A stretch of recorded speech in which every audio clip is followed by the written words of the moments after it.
Nous allons dans ce nouveau tuto C++ nous intéresser au mode de passage de paramètres par référence. Alors avant de rentrer dans le vif du sujet, nous allons commencer par faire quelques petits rappels. Effectivement, C++ dérivant du langage C, il hérite des deux modes de passage initialement définis, mode de passage de paramètres par copie et mode de passage par pointeur. Nous allons donc dans un premier temps rappeler un petit peu comment fonctionnent ces deux modes-là. Ensuite, nous reviendrons sur le mode de passage de paramètres par référence. Pour commencer, nous allons prendre donc un atelier de développement, ici Eclipse, et nous allons créer un nouveau projet C++. Donc vous avez vu, bouton droit dans la zone blanche, New C++ Project. Je choisis d'appeler mon projet Parameter Mods, pourquoi pas, pour les modes de passage. C'est un projet C++, Hello World. Nous sommes ici sur une architecture Linux, pourquoi pas. Très bien. Je me permets de faire une petite configuration sur mon projet. Effectivement, je clique bouton droit donc sur le projet, j'en demande des propriétés, et ici, dans l'arborescence, en cliquant sur C++ Build et en allant dans l'onglet Behavior, je peux cocher cette case Build on Resource Save, qui me permettra, dès lors que je vais sauvegarder mon projet, de pouvoir faire une recompilation automatique. Alors attention, ce mode de fonctionnement est très pratique sur des petits projets. Par contre, sur des projets un petit peu plus conséquents, cela pourra être un petit peu plus compliqué et donc bon, il n'est pas dit que ce soit forcément la meilleure approche. Bon, dans tous les cas, nous avons ici notre binaire. Je fais une modification, je sauvegarde, regardez, CTRL-S, et à partir de là, il y a une recompilation qui a produit une erreur. Je reprends mon fichier, je corrige, je refais CTRL-S pour sauvegarder, la recompilation a été rejouée, mon binaire a été exécuté. Pour lancer mon programme, bouton droit, Run As, et donc nous avons bien le projet qui fonctionne correctement. Parfait. Nous pouvons donc attaquer nos rappels. Donc, premier mode de passage sur lequel je veux revenir. Le passage de paramètres par copie. Donc, nous allons faire des copies des paramètres. Donc, pour tester ça, je vais avoir une fonction que je vais appeler swap. Elle va donc me permettre de faire une permutation. Elle ne renverra rien et elle acceptera deux paramètres, int a et int b. Pour commencer, je vais faire un affichage des contenus des variables a et b.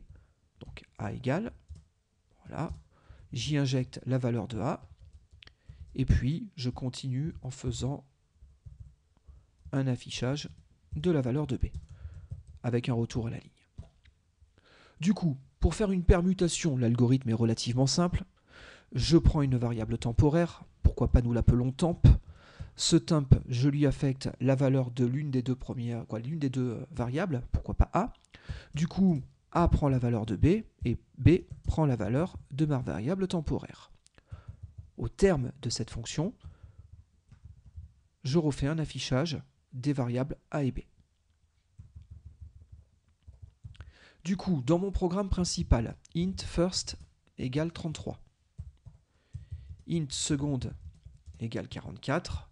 Si je fais un swap de ma variable first et de ma variable seconde, bon, normalement, nous allons invoquer la fonction que nous venons de définir ici. Et donc, normalement, les valeurs pourraient être permutées. Regardez ici, je reprends mon affichage pour afficher en sortie la valeur de first et la valeur de seconde. Parfait, je sauvegarde. A priori, la compilation s'est correctement passée. Il ne me reste plus qu'à exécuter mon programme. Et donc, en entrée, nous avions 33 et 44 pour A et pour B. Nous avons effectué notre permutation. Nous avons donc bien permuté les variables locales A et B. Jusque-là, l'affichage est cohérent. Le problème, c'est que A et B ayant été passés par copie, ce que j'ai permuté, ce sont ces copies. C'est bien la valeur de A et la valeur de B, mais qui sont des copies de first et de seconde. Donc en sortie, first et seconde sont restés inchangés. Bon, ben, c'est le premier mode de passage, le mode de passage par copie. Notez que c'est le mode de passage par défaut que nous avons hein, au niveau de nos fonctions ou de nos méthodes. Donc ici, je vais faire un nouveau test. Donc c'est un mode de passage, ben, non plus par copie, mais par pointeur. Grosso modo, on reprend à peu près le même algorithme. Sauf qu'au lieu d'avoir des copies, ben, je vais rajouter ici l'opérateur étoile au niveau de ma déclaration de mes déclarations de paramètres pour dire que A est un pointeur sur un entier et de même pour B. Donc du coup, si A est un pointeur, ce que je veux afficher au niveau de cet affichage, c'est la valeur derrière le pointeur, la valeur pointée.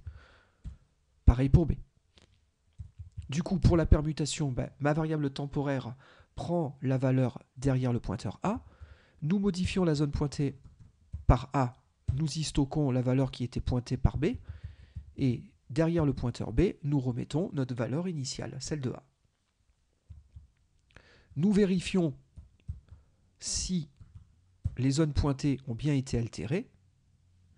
Et donc, il ne nous reste plus ici qu'à choisir non pas de passer sur un mode de passage par copie, mais bien un mode de passage par pointeur. Pour ce faire, il faut que je calcule l'adresse de first et l'adresse de seconde. C'est ce qui est fait via l'utilisation de l'opérateur et commercial ici. Donc là, et de first, c'est l'adresse de first, et ça, c'est l'adresse de seconde. Du coup, normalement, si nous avons bien permuté les valeurs derrière ces pointeurs, nous devrions avoir permuté first et seconde. Vérifions. J'ai bien 44 dans first, j'ai bien 33 dans seconde. Nous avons donc réussi à faire notre permutation. Donc ces deux modes de passage de paramètres sont proposés de base en C. C++ les réutilise. Parfait. Par contre, C++ rajoute un troisième mode de passage de paramètres. C'est le mode de passage dit par référence. Alors du coup, quelle est la différence entre référence et pointeur ? Sur le principe, il n'y a pas tant de différence que ça. En vérité, une référence en interne, ça restera bien un pointeur. Donc ça va me permettre de bien permuter les variables initialement proposées. Sauf que l'idée est de faire en sorte que ces pointeurs, vous ne les manipuliez pas réellement. Et pour vous, vous allez plutôt voir un mode de fonctionnement similaire à un mode de passage par copie. Donc vous allez plutôt raisonner en ces termes-là. Par contre, en interne, c'est plutôt le type de code du mode de passage par pointeur qui va être généré. Bon, pour ne pas rentrer en conflit, je vais ici l'appeler swap R. Et donc, regardez, swap R par référence. Donc ici, regardez bien, je vais passer des références. Alors pour passer des références, la syntaxe C++ a été modifiée pour autoriser l'utilisation de l'opérateur et commercial sur une déclaration de variables ou de paramètres. Parfait. Du coup, syntaxiquement parlant, dans le corps de ma fonction, je reste comme si j'étais en mode par copie. Sauf qu'en interne, il y aura bien un pointeur qui va être considéré, et donc je vais permuter les zones pointées. Le contenu des zones pointées. Du coup, en termes d'appel, je ne cherche plus à calculer l'adresse de. Je vais passer mes variables first et seconde. Notez bien l'utilisation ici de swap R. Mais du coup, comme j'ai qualifié mes paramètres comme étant des références, en interne, ce sont les pointeurs qui vont être passés. Regardez, je teste cette chose, et donc du coup, en sortie, mes fonctions, mes valeurs, excusez-moi, ont bien été permutées. Regardez, je me permets encore quelques tests. Int A égale 55. À partir de là, je vais faire un int par référence. Donc là aussi, j'ai droit de faire une référence. Là, je ne suis pas sur un paramètre, en vérité, je suis sur une variable locale.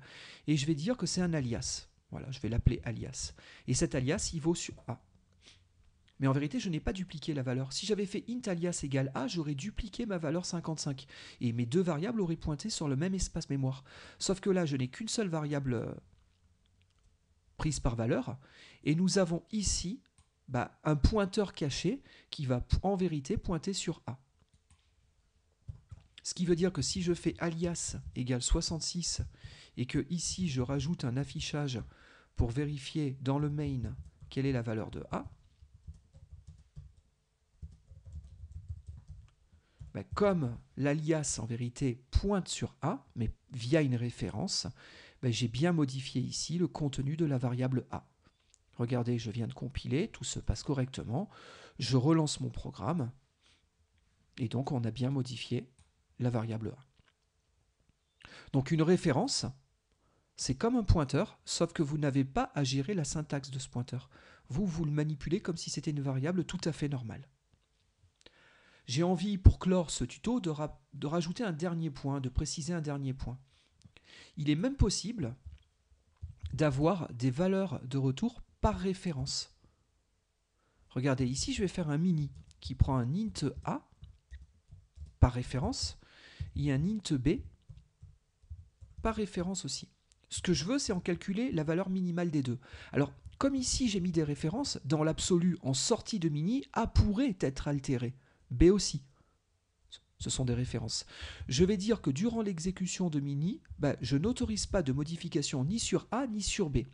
Les consts à ce niveau-là m'interdisent simplement de pouvoir faire A égale A plus 1, par exemple. Regardez, si je compile ça, il me dit non. Ma référence est read-only. Elle est constante.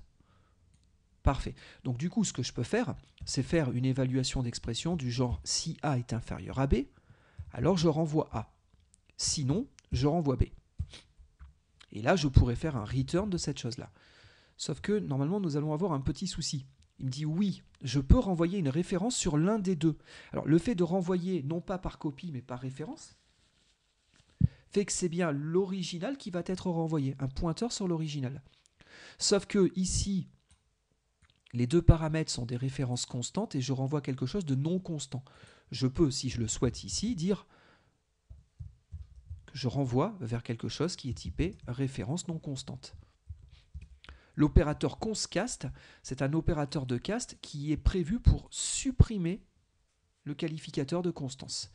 Regardez, je recompile, et là, cette fois-ci, tout se passe plus ou moins correctement. Maintenant, ma question, j'ai first et seconde, je les ai permutés. Donc first vaut 44, seconde vaut 33, normalement, si tout va bien. En tout cas, c'était ce que nous disaient les affichages. Regardez bien. On est d'accord, first vaut 44, seconde vaut 33. Regardez, ici, je vais chercher à faire une récupération sur une variable locale, mais elle aussi prise par référence, qui est le mini de first et de seconde. Et je vais afficher ce résultat.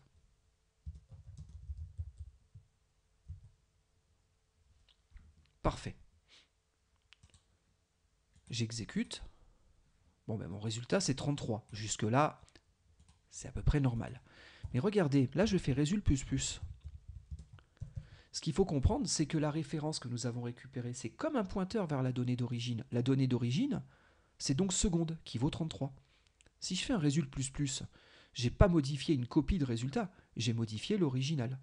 Ce qui veut sous-entendre que si a priori ici, j'affiche le contenu de seconde, normalement mon seconde a été modifié parce que c'était une référence vers la variable d'origine. Par contre, si jamais je ne prends pas une référence mais que je prends une copie, regardez, là j'ai enlevé le et commercial ici. Donc int result est une nouvelle variable de type entière. Le mini renvoie une référence vers l'un des deux, mais du coup j'en fais une copie dans mon résultat. Donc si je modifie le résultat, effectivement, j'ai bien fait un 34, j'ai bien calculé 34. Le minimum des deux étant 33, 33 plus 1, 34. Par contre, la donnée d'origine n'a pas été altérée. Si je remets ma référence, effectivement, j'ai un alias vers seconde. Donc, dans tous les cas, je calcule 34. C'est-à-dire que Mon minimum de 30, des deux valeurs c'est 33, 33 plus 1, 34, sauf que j'ai modifié en faisant le plus plus l'une des deux variables qui était passée à mon mini. On a toujours pris des références, donc qu'on prenait des pointeurs, donc j'ai modifié la zone pointée. Donc voilà qui nous permet donc d'introduire ce concept de référence, et nous verrons au travers des nombreux autres tutos que vous pourrez consulter par la suite que ces références sont très fréquemment utilisées en C++, et donc nous reviendrons bien entendu sur ce concept. Je vous remercie de votre attention et puis je vous dis à très vite sur un nouveau tuto.